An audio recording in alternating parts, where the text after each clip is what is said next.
The Supreme Court has been on a mission to destroy our democracy ever since Trump appointed 3 new judges. And their rampages recently continued with their decision to overturn Chevron deference, which basically gives them more power to not have to listen to any government agencies. But if that wasn't enough, today the court decided that Trump would be given blanket immunity for any official business as president, basically making Trump above the law. And Justice Sotomayor released a statement blasting her conservative colleagues for this decision. But before we read her statement on why this is so bad, let's go ahead and get a little bit more information about this court ruling. Major breaking news from the U.S. Supreme Court on the final day of its term. The High Court has just issued one of its most consequential rulings in recent decades, a decision that not only affects the 2024 race for president following last week's contentious debate, but also the future of the presidency itself from this day forward. Moments ago, the justices ruling on Donald Trump's claim of absolute immunity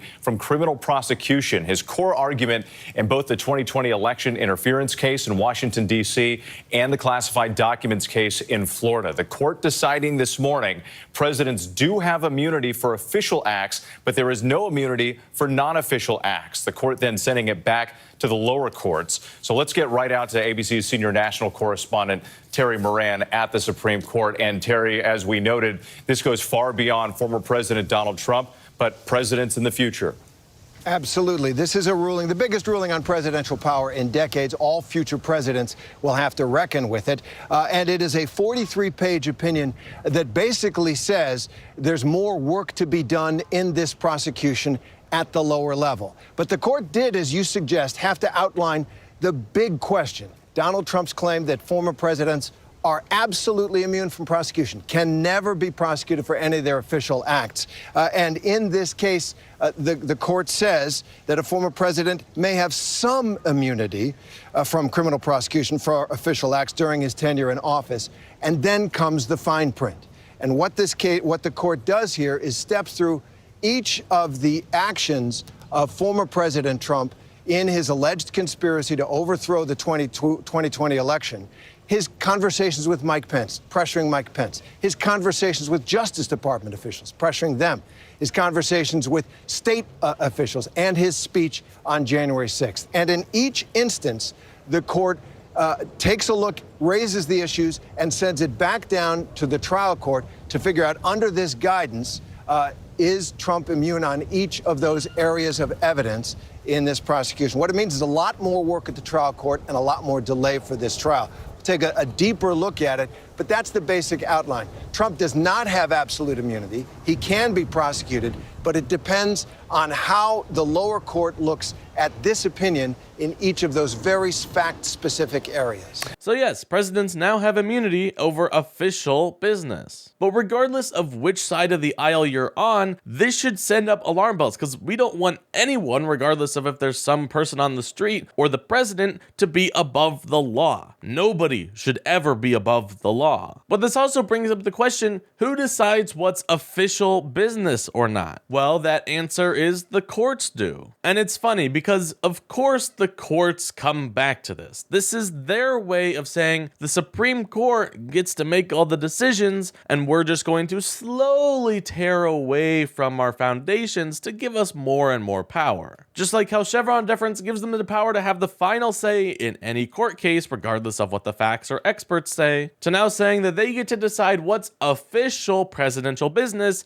basically aligning with whatever political agenda they want to push. Now let's take a look at what Justice Sotomayor had to say about this decision, because she just absolutely slammed it. Now I'm only going to read a few little bits of it, but there's actually a lot in her statement, so if you want to go check it out, it's on the Supreme Court website. But she says, today's decision to grant former presidents criminal immunity reshapes the institution of the presidency. It makes a mockery of the principle foundational to our Constitution and system of government, that no man is above the law, relying on little more than its own misguided wisdom about the need for bold and unhesitating action by the president. Ante at 313, the court gives former President Trump all of the immunity he asked for and more. Because our Constitution does not shield a former president from answering for criminal criminal and treasonous acts, I dissent. When he uses his official powers in any way under the majority's reasoning, he now will be insulated from criminal prosecution. Orders the Navy's SEAL Team 6 to assassinate a political rival, immune. Organizes a military coup to hold on to power, immune. Takes a bribe in exchange for a pardon, immune. Immune, immune, immune.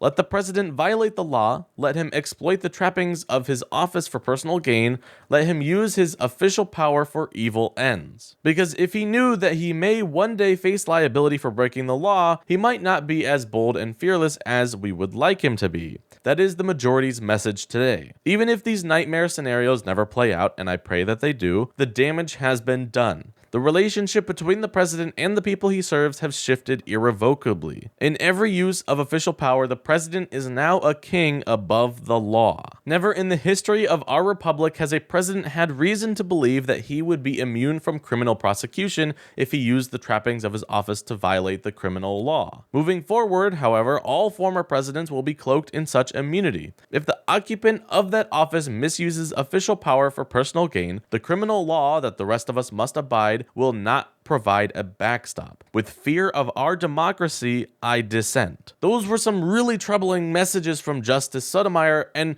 really should be an alarm bell for how big of a decision this really is. And it's terrifying to think that the president will now have this much power, that he's just above the law now. The Supreme Court keeps making more and more decisions to empower themselves and Trump to basically turn our democracy into a dictatorship. If a court justice who knows the law and knows the implications of the laws that they're putting into place is saying, hey, this will make Trump a king, maybe we should not be doing this decision. And if Trump is basically a king when it comes to official business and running the country, how does that make him any different from Putin, for example? Because Russia has elections, they go through the whole process, but Putin wins every single time. And basically anything Putin does is allowed because he's at the top. He rules Russia. You could argue that everything that Putin does is, for Russia, because, he's the ruler of Russia. So with this new decision, Trump could basically just do what Putin does and just work to stay in power for as long as possible. This new decision is just very scary and honestly just dystopian, and we really need to be on high alert as we get closer to the election this November.